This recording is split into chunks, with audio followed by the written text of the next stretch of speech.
ጋሺ ቲና ጋር ነው። ምን? እኔ ይሄንን ለማጣራት ብዙ ጊዜ ነው የለፋሁት። አይገርምም? ምንም እኮ አትመስልም። እኔም እንደሱ ነው የገረመኝ። ግን አባዬ ደህና ነው? እሱ ደህና ነው ትሁት፣ ግን ደግሞ እሱ ሀሳቧ እሱን መጨረስ ነው። ምን? ይኸውልህ ካሌብ እባክህን ተረጋጋ። አሁን የታቦቷ ነው ያለችው። ለአባዬ እኮ እያንዳንዱ ቀን መሄዱ አደጋ አለው። ለቲናም ቢሆን የተለየ ፊት እንዳያሳያት ንገሪው። ዳኒ የምትለኝን ሁሉ አድርጋለሁ። አባዬን ብቻ የምልሽን ሁሉ ታደርጊያለሽ? አዎ። እኔ እንዴትም ብዬ አባዬን ለማዳን እሞክራለሁ። አንቺም ቢሆን ግን ከኤደን ጋር አስታርቂ። እኔም የምችለውን እሞክራለሁ። ኤደን አባዬ ብቻ ደህና እንዲሆንልኝ ጸሎት አድርጊልኝ። አይዞሽ ካሌብ። ኤደን እዚህ ቤት መምጣት አትችልም? አንተ ቆይ በጣም አላበዛውም እንዴ?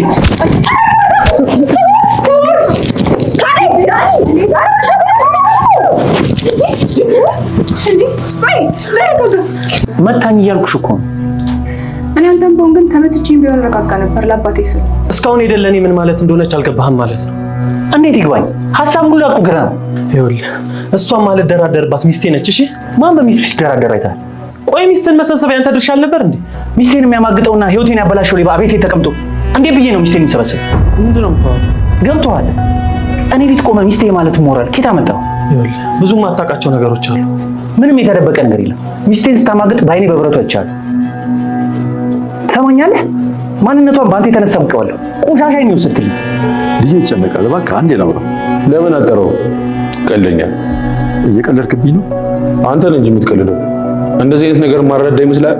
ሄዱ አባዬ እንዲቀኝ ዳኒን በጸባይ መያዝ ያስፈልጋል። አታደርገውማ፣ ምክንያቱም አንተ እሷ ጭራ ነህ። እሷ እንኳን ለጊዜው እኔን የማሳየት እቅድ የላት። እናም ተሻለን። ያው የሚሻለውማ ከተሳካልኝ ባይሆን ስትሄድ እከተላታለሁ። በጥንቃቄ ነው አይደል እየተንቀሳቀሽ ያለሽ? በሚገባ ብትናገሪ የራስሽ ነው ችግር ውስጥ የምትከቺው። በትንሽ ብር ያሽኝ እኮ ወይ ብር ጨምሪ ወይ ቶሎ ተፋች።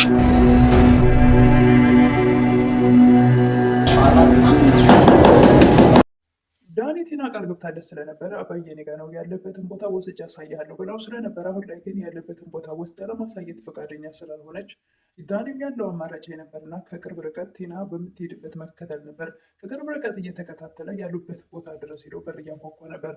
ትሁትም ዳኒን አባዬን ለማትረፍ ሞክር፣ እኔ ያልከኝን ሁሉ አድርጋለሁ እያለችው ነበር።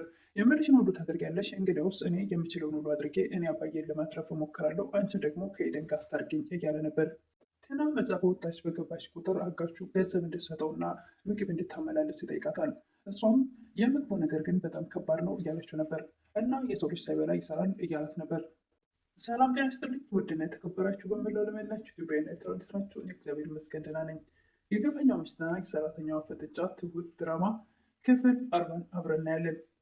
የባለፈው ክፍል ቲና አባባን አሳግታ ምንም እንዳልተፈጠረ ከእነሱ ጋር ሆና ይገርማል፣ ምን ሆነ ይሆን፣ የት ወጥቶ ይሆን፣ የት ገብቶ ይሆን እያለች ለማስመሰል እየሞከረች ነበር። በስተመጨረሻም ካሌብ ሽጉጥ የአባቴ ሽጉጥ ነው ያለው እዚህ ቤት፣ እስካሁን አባቴ አልተጠቀመበትም ወይ ደግሞ አባቴ ጋር ነበር፣ አሁን ግን እኔ ልጠቀምበት እችላለሁ ሲላት እንግዲህ ያንም በመፍራት ለዳኒ ልትነግረው ይችላ ነበር። ዳኒም በቃ አሁን የኔ ስራ ተጀመረ በማለት ወደ አሁኑ ሄዶ ለትሁት ነግሯት ነበር።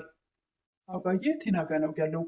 ትሁትም አባዬ ቲና ጋ ነው ሲላት እጅግ በጣም ትደነግጣለች። በጭራሽ እኮ ይሄን ያደረገች አትመስልም።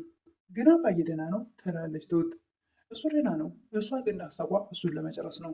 ትሁትም በጣም ትደነግጣለች። ይኸውልሽ ብልጥ የማንሆን ከሆነ እሱን አባዬን ልናጣው እንችላለን። ዳኒ እባክህ የሆነ ነገር አድርግ፣ እስካሁን ያደረግከው መጥፎ ነገር አሁን የምታደርገው መልካም ነገር የሚክስ ነው እያለች ነበር ትሁት። ትሁት እባክሽ አትደልኝ፣ እኔ እኮ ምንም ባትይኝም ሰው መግደል ላይ የምስማማ ሰው አይደለሁም፣ ምን ልታደርግ ነው እያለች ነበር ትሁት። ከኔ የሚጠበቀው ከእሷ ጋር ማመሳሰል ነው፣ እባክህ የምችለውን ነገር ሁሉ አድርግ እያለች ነበር ትሁት። አንቺ የምትሆኚ ፊትሽ እንዳይቀየርባት ለካሌብም ንገሪው፣ ምንም ነገር እንዳይጨምር እንዳይቀንስ እንደዛው እንደነበረ ይሁን። ዳኒም ካሌብን አሳምኘው እያላት ነበር። ትሁትም እሺ በቃ ሁለታችሁም ቁጭ ባላችሁበት እነግረዋለሁ እያለችው ነበር። ትሁት ዳንኤልና ካሌብ በተቀመጡበት ሄዳ ካሌብ አባዬ ጋር አዲስ ነገር አለ እያለችው ነበር። ይህ የት እንዳለ ታውቋል፣ ቲና ጋ ነው ያለው፣ አሳግተዋለች እያለችው ነበር። ካሌብም ሌላ እንዳሳገተችው ሲያውቅ እጅግ በጣም ይደነግጣል። ካሌብ ተጨናንቆ በተቀመጠበት ሰዓት ኤደን ትመጣለች። ያለውን በሙሉ ስለ አባዬ ይነግራታል። እና ዝም ትላለህ እያለችው ነበር። ምን ላድርግ? እሺ ልፈታት በሞክርም እምቢ አለች። ገንዘብ ሰጠሁ፣ በፍጹም ልትፈታኝ አልፈለገችም። ብቻ ጸልይልኝ አባቴ ምንም እንዳይሆን እያላት ነበር። እሷም አይዞህ ካሌብ እያለችው ነበር። ሰው እያለች ኤደን እጆቹን ይዛ ለማጽናናት ስትሞክር በሰዓቱ ዳኒ በድንገት በር ከፍቶ ይገባል። ዳኒም ኤደን እና ካሌብ እጅ ለእጅ ተያይዘው ስለደረሰ በፍጹም ትዕግስት አልነበረውም። ዘሎ ነበር የካሌብን አንገት ያነቀው። ካሌብም ተነስቶ በቦክስ ያቀምሰዋል። ሁለቱም በቦክስ ይመታታሉ። የሴት ነገር እንግዲህ ትሁትና ኤደን በጭወት ነበረ ገላገል ሲሞክሩ የነበረው። ትሁትም ካሌብን እየተቆጣችው ነበር። ለምንድን ነው እንደዚህ ስሜታዊ የምትሆነው እያለችው ነበር። ታዲያ ምን ላድርግ መታኝ እኮ እያላት ነበረ። እኔ አንተም በሆን ኖሮ አባቴን እስካገኘው ድረስ ቢመታኝም ጸጥ እላለሁ እያለችው ነበር። የካሌብ አባትም እባክህ እያለ አጋቹን ልጄ ይጨናነቃል ስልክ አስደውለኝ እያሉት ነበር። አጋቹም ትቀልዳለህ እንዴ? ለምን እዚህ ብጠራው አይሻልህም? የእኔ ምንም ያሰብኩት ነገር የለም እባክህን እያሉ ነበረ። ወይ በአሁኑ ሰዓት ብትደውል ፖሊሶች ቀጥ ብለው ያለሁበት ድረስ የማይመጡ ይመስላል። እኔ በጭራሽ እንደዚህ አላሰብኩም እያሉ ነበር አባባ። ቶሎ ብትስማማ ይሻላል፣ የምትፈልገውን ስጣትና ኖርማል ብትሆን ይሻላል እያለ ነበር አጋቹ ለአባባ። አባም በጭራሽ ምንም ነገር ለሱ አልሰጥ አልችልም፣ ስለዚህ አርፈህ ተቀመጥና መሞቻህን ተጠባበቅ፣ ወይ አንተ ሰው ተገለለህ እያሉ ነበር አባባ። ባልገድል ደስ ይለኛል፣ ግን ደግሞ ግድ ከሆነ ስራዬ ነው። ኤደን ትሁት አዲስ ነገር አለ እያለቻት ነበር። ለዳኒ እሷ እንዳስያዘችው ነግረዋለች። እንደምጠብቁት ለምን አታስይዟትም እያለች ነበር። እንደዛም አይሆንም፣ በዛ ላይ መረጃ የለንም እያለች ነበር ትሁት። ማስረጃ የለንም ምን አስባችሁ እያለች ነበር ኤደን። ዳኒ ያለበትን ለማወቅ እየሞከረ ነው።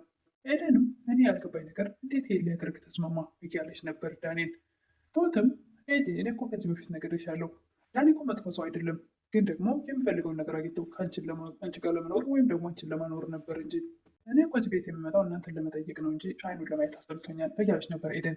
ሄዱ እባክሽን አባዬን በሰላም እንድናገኘው አንቺ በጣም ታስፈልጊናለሽ፣ ስለዚህ ዳኒም በጸባይ መያዝ አለብን እያለቻት ነበር። ኤደንም እሺ ትሁቴ እያለች ነበር። ዳኒም የፈለገ ነገር ቢፈጠር ከዛ ቤት መጥፋት አይፈልግምና ከካሌብ ጋር በቦክስ ከተቦቃቀሱ በኋላ ተመልሶ ወደዛ ቤት ይመጣል። አንተ እኮ በሚስቴ ላይ ለምንድን ነው እንደዚህ የምትቀልደው እያለው ነበር። እንዴት በሚስቴ ላይ ትቀልዳለህ እያለ ነበር። ማን በሚስቱ ሲቀልድ አይታል? እኔ እኮ አንተ ሚስቴን ስታማግጥ በአይኔ በብረቱ አይቻለሁ እያለው ነበር ካሌብ። ዳንኤልም ይህን ሲሰማ እጅግ በጣም ይደነግጣል፣ አንገቱን ያቀረቅራል፣ የሚናገረው ነገር ይጠፋበታል። ዳኒም ቴናን አባባ በምን አይነት ሁኔታ እንዳለ እየጠየቃት ነበረ። ቴናም የሰማይ ሲባሪ የሚያክል ሰው አለ፣ ሌሎችም አብረውት የሚሰሩት የሚያግዙኝ ሰዎች አሉ እያለችው ነበር። ዳኒ ቴናን ወይ አባባን አሳግተች ምንድን ነው ማድረግ የምትፈልጊው እያላት ነበረ። ንብረቱ ወደ ካሌብ ይዞራል፣ ያኔ ደግሞ ግማሽ ወይን የሆነ ማለት ነው። የሆነ ነገር በሰማ ቁጥር ወደ ትሁት ወዳለችበት ይሄዳል። አዲስ ነገር አለ ትላለች ትሁት። ይኸውልሽ በዚህ ስራ ጥርሳቸውን ከነቀሉ ሰዎች ጋር ነው እየሰራች ያለችው፣ ነገ እኔም መሄድ አይቀርም። ይህን እያወሩ ያለ ቴና በር ከፍታ ትመጣለች። በዚህ ሰዓት ትሁት ቴና ስለ አባዬ የሰማሽው አዲስ ነገር አለ እያለቻት ነበር። የለም ግን በቅርቡ ይኖራል አታስቢ እያለቻት ነበር። ቴና ወደ አጋቹ ጋር ስትሄድ ዳኒም ከኋላ ከቅርብ ርቀት እየተከታተላት ነበር። አጋቹም ቴና ስትደርስ በጥንቃቄ ነው አይደል እየተንቀሳቀስሽ ያለሽው? ለማንም አልተነገርሽም አይደል እያለችው ነበር። በሚገባ በጥንቃቄ ነው መንቀሳቀሰው እያለችው ነበር። እንዳያሳስብህ እያለችው ነበር። የሆነ ለሰው ብትነገሪ ወይም ብትሳሳች ራስሽ ነች ችግር ውስጥ የምትገቢው። ደግሞ በትንሽ ብር እኮ እዚሁ አስረሻችን፣ ወይ ቶሎ ጨረሽኝ ወይ ደግሞ ተፋችኝ ወይ ገንዘብ ጨምሪ፣ ምግብ ይዘሽ ነኝ እያላት ነበር። እንደ የምግብ ወጪ እኮ ራሱ በጣም ከባድ ነው። ያለ ምግብ ይኖራል እንዴ? ባይሆን አፍጥኝም። ዳኒም ቴና አጋቹን አነጋግራ ስትመለስ ከቅርብ ርቀት ሲከታተላት ስለነበረ እዛው ቦታ ድረስ ሄዶ በር እያንኳኳ ነበር። ወደዛ ሄዶ ከማንኳኳቱ በፊት አስፋልት ዳር ነኝ ቶሎና እያለ ነበር። ለካሌብ ቢሆን ወይስ ለማን? እንግዲህ እሱን ቪዲዮ ያለቀው እዚህ ላይ ነውና ቀጣይ የምናይ ይሆናል።